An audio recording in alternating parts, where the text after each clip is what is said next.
Hello everyone. Hey everyone. Hey, welcome back to another weekly video discussion about Blinks games, game design, game history, all that kind of stuff. If you are joining us, perhaps the first time, perhaps for the third time, who knows, in our in-process sort of inventory and shipping center that we are setting up here in the office. And I'm here to talk about WHAM, which I thought this hammer would be a good prop for, but I'm realizing that if you tried to play it with a hammer, it would be the last game you ever played on your Blinks. So I'm going to put this aside because I don't want to break these. But WHAM is a game you will definitely recognize. It's in the Blinks game system. It has been one of our most popular, most frequently talked about, played, commented on games. Yeah. It's the first game you break out and play. It's like, you want to play some Blinks? It's the icebreaker Blinks game. It's the Catan of Blinks. It gets people to understand that, oh, I see what this is. It's get somebody to buy you a drink at the bar game. Yeah.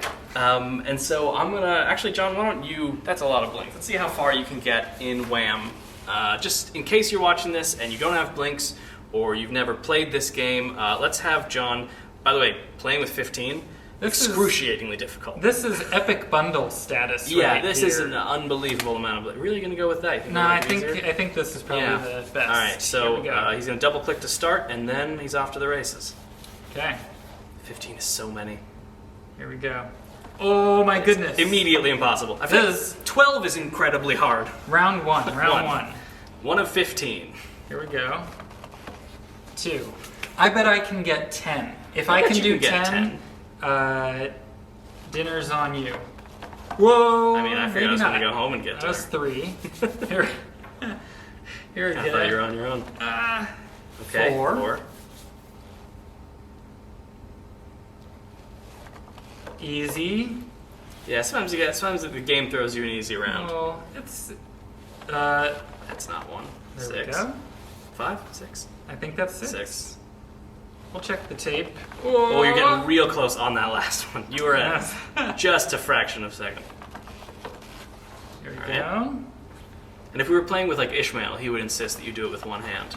He's very serious about competitive WHAM. 2 hands. You should do it 2 hands. I always do it 2 hands, but Ishmael gets very serious about this. But we have more Blinks than I have fingers to play. Sure. So.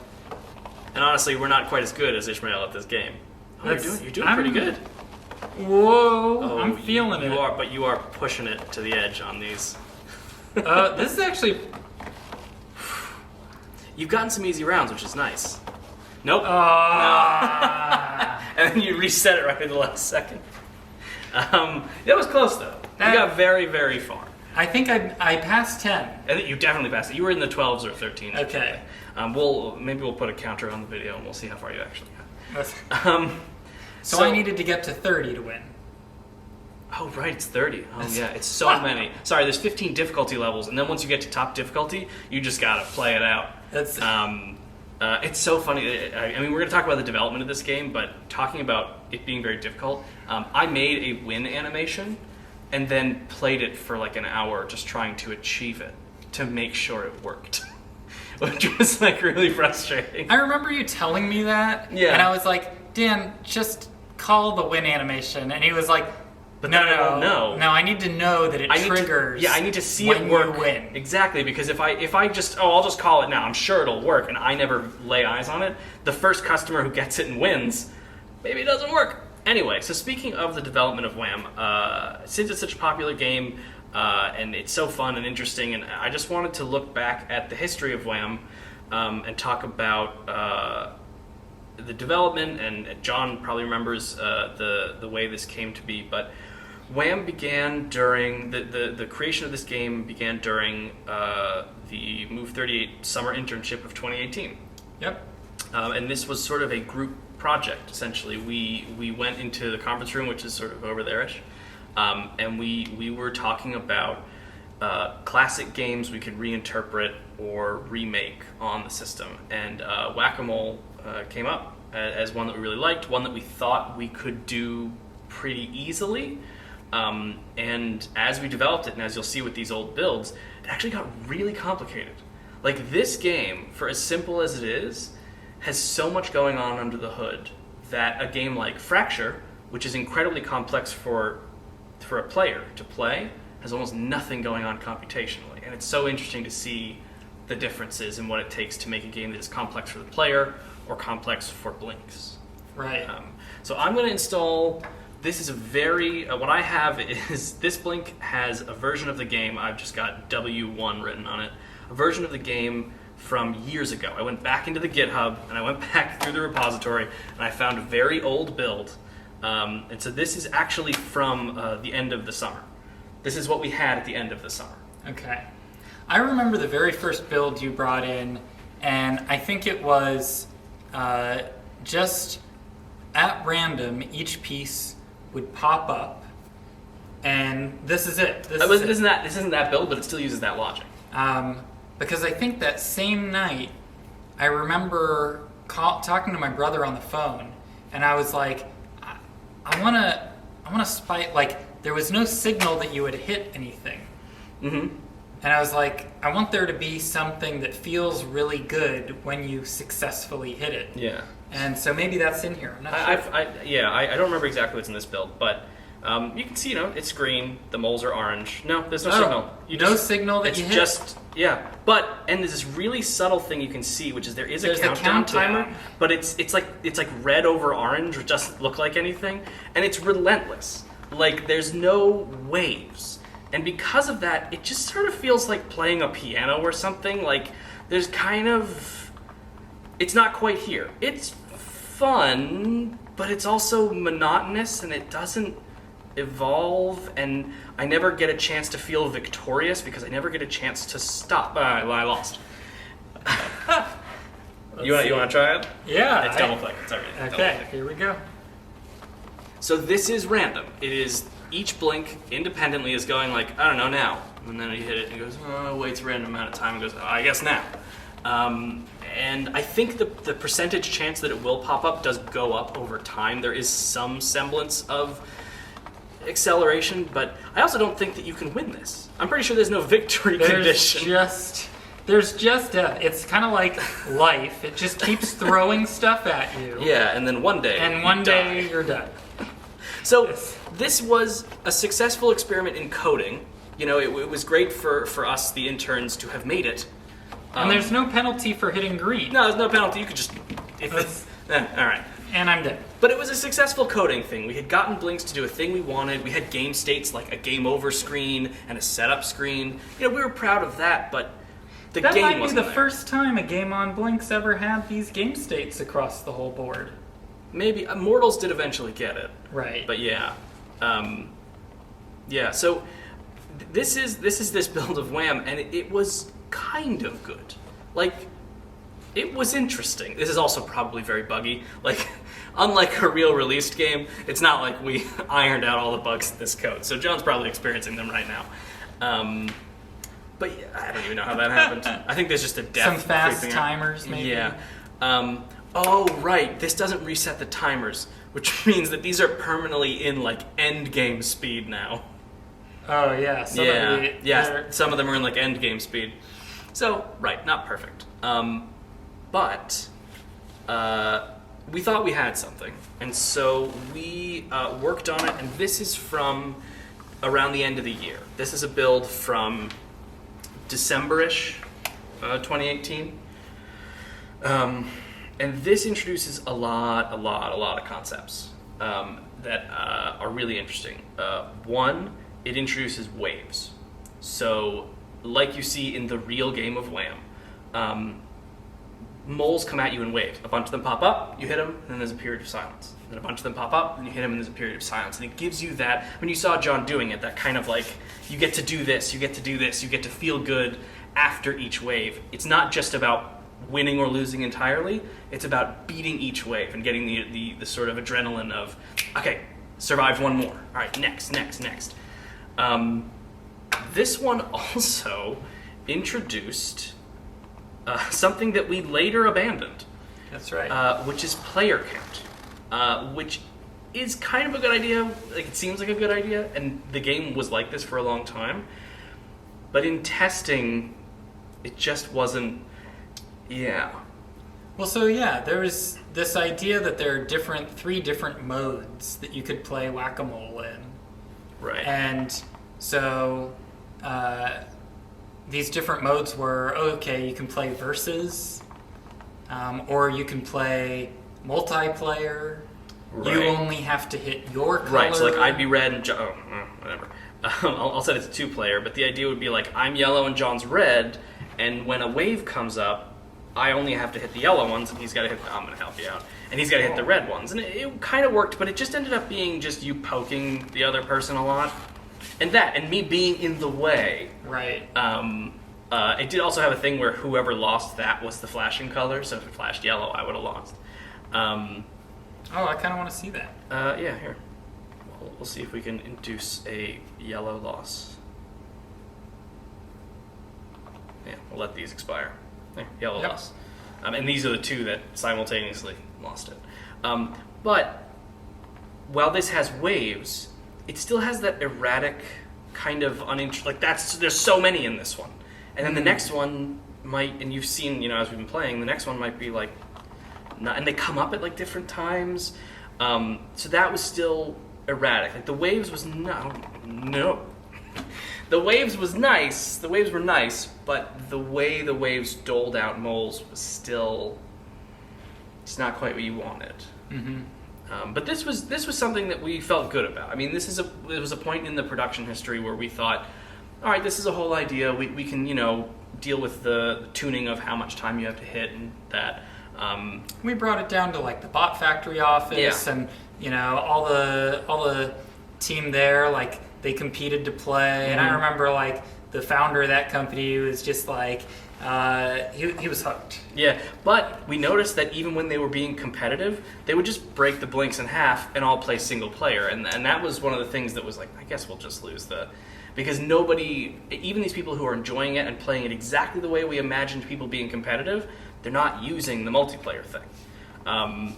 In some ways, this multiplayer system was more important because it was one of the first times we did this kind of information spreading for doing settings. And I use this architecture all the time. But it just didn't work out here. But the real thing that changed between this and the final one, and I couldn't find a build that showed this. So I'm gonna try and grab some. You were saying that website. I'm gonna try and put some images up. But the big thing we did was we were like, we don't like the way these come up in kind of uninteresting and sometimes it's just sort of gnarly groupings. And there's just not a consistent amount of them. Some rounds you'd get 2, and some rounds you'd get 15. You're like, that doesn't seem right. And so John suggested sort of the ultimate way to balance on and off in a cell, which is Conway's Game of Life. Yeah, and it was really neat to see. So like hexagonal Game of Life, there's no real official set of rules. And so it was like, well, let's play around with the different rule sets to see what balance feels right. Yeah, and so what's happening in real WHAM, which I will reinstall because I think we've seen this. What's happening in real WHAM is during the period of waiting between waves, the blinks are playing Game of Life invisibly. There are no graphics to indicate that they're doing it. But they are playing an asynchronous version of the Game of Life. They are putting, essentially I think of it as they either raise their hand or they don't. And they randomly, 50-50 I think at the beginning, raise their hand or don't. And then they look at their neighbors and go, oh, that's not enough, or oh, that's too many, and they put their hand down or they pick it up. And it reaches these interesting equilibriums. And you get this sort of consistent, not too many, not too few, always in an interesting arrangement. And it was so important that it just not be the same, like, okay, if you put them in this shape, you're always going to get this. Yep. And you always get a good balance. We ensure that there's always a mole every round. And we also ensure that it's not going to be every blink. There's always some not moles. The other fun thing is that the rules we use to create the Game of Life change over time. So when you get about halfway, which is about difficulty level 7, the rules that prompt them to put their hand down to say that's too many in my neighborhood changes, and they allow themselves to come in larger clusters. So as it gets harder, as you're seeing, oh, that was a strike. Oh, I forgot about the strikes. Right, there's strikes now. But yeah, you can't just hit all the green grass. Yeah, the clusters get bigger because we changed the rule. I think the rule that actually changes is, the rule initially is that if 3 out of your 6 neighbors are hands up, put your hand down. And at the end, about halfway through, we change it so it needs to be 4. So they will allow, it'll still never allow like 7 blinks to all be moles, because still that's too many, but the rules for when to put your hands up and your hands down change slightly over time so that the clusters also become more intense, not just faster. Yeah, this game has so many little details that like really are just so much fun to know are there, even though the person playing doesn't have to pay attention to any of that. But that's the magic. I mean, that's the if you're doing it right, it shouldn't be clear that you've done anything at all, to quote Futurama. But yeah, that's the magic of this, is that it feels organic because we've put in all this balancing work to build this organic system, but we've totally hidden it from view, and all that's left is for you to play it and emotionally feel like, oh, this is getting harder. You don't need to know why it's getting harder. But it does produce that, like, oh, there's so many more than before, and it's getting faster, and this anxiety. Yeah. So yeah, this game, it's funny. It's one of the Blinks games that a 2-year-old can play, and also maybe like top 3 hardest to program. As opposed to Fracture, which you have to be very, it's very hard to play, and I think is like 70 lines. Yeah, the first version was 5 lines. Exactly. It didn't need to be much. And I feel like there's one thing that also I'd like to mention that I just love. So like the strikes were something that we added that I think is... if you touch a green one, you get 1, 2, 3 strikes and you're out. We explored having strikes for different players, like alternating. It was pretty late on that we said, okay, let's cut the 3-player and multiple colors. But I feel like one of the things that I was so excited about is just this. Attract mode? Attract mode. Yeah. So, like, each of the games have a different state that they boot up into, but Whack-A-Mole felt like, if you think of, like, in Mario, when you're just sitting there and waiting and it's on the start screen, and then, like, you wait for a while, it's like, oh, it starts playing itself. And it felt like Whack-A-Mole, it's like, there's just something so satisfying about getting to see the moles whacked. Yeah, and it's a miniature version of it, so instead of it being the entire face, because you'll see the animation is the same. It comes up reddish-orange, and when you click it, it turns white and fades down to green. But on the attract mode, you'll see it's just single faces, but they do the exact same animation. It's, in fact, I'm calling the same animation, just calling it on one face. Yep. Yeah, so, I mean, I think even just, like, this is, for a game that's pretty time-intensive and really active game, I think the attract mode is really peaceful. Like, I could just kind of leave it as a screensaver. I find it very peaceful. Yeah.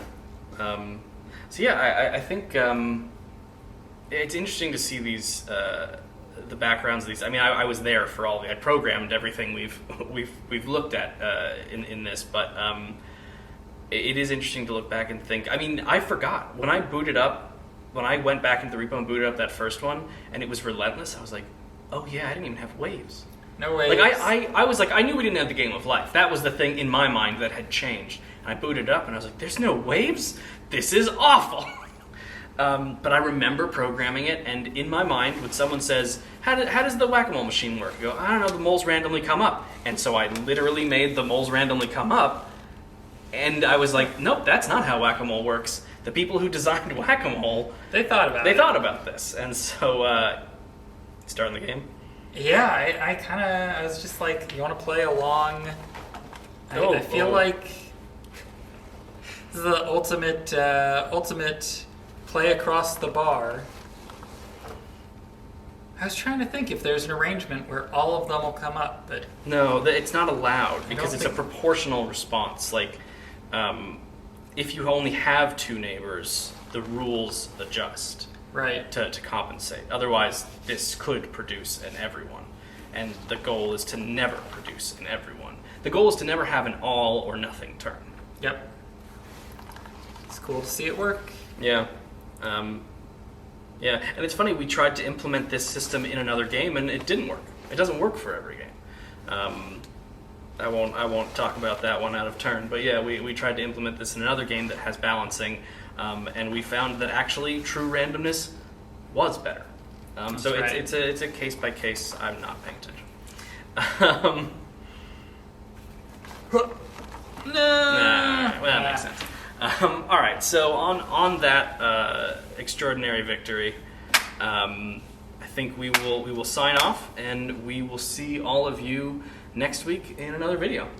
Awesome. Thanks, Dan. Thanks. Thanks, everyone. Bye.